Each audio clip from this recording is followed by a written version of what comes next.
Okay, so we've just arrived at Volcano Bay, and we have a magical wristband that's... Ooh! Sorry, we just turned a corner.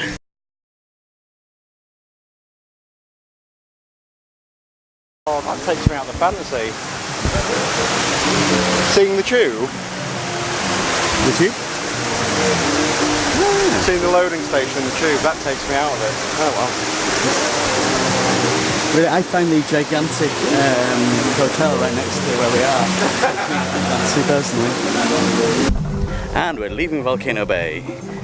That was a very quick video, you say? Yes, it was. That was shocking.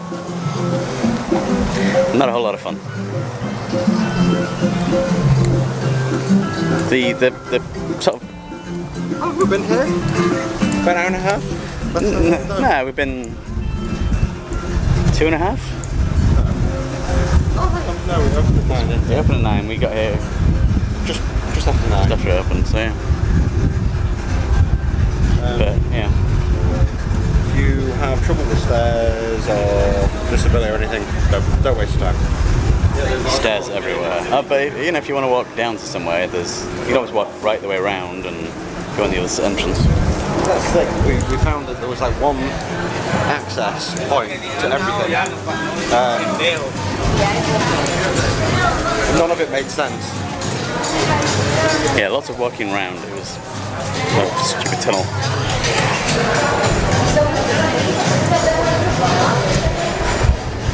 We did find one sort of vaguely nice spot to just hang out. However, it was in the world's coldest pool. And it took us a good 20 minutes to actually get in the water because it was so cold. Would we recommend it? No. No. 100% don't waste your time. Go to Typhoon. Yeah, go to Typhoon. Oh, Aquatica. Aquatica's good.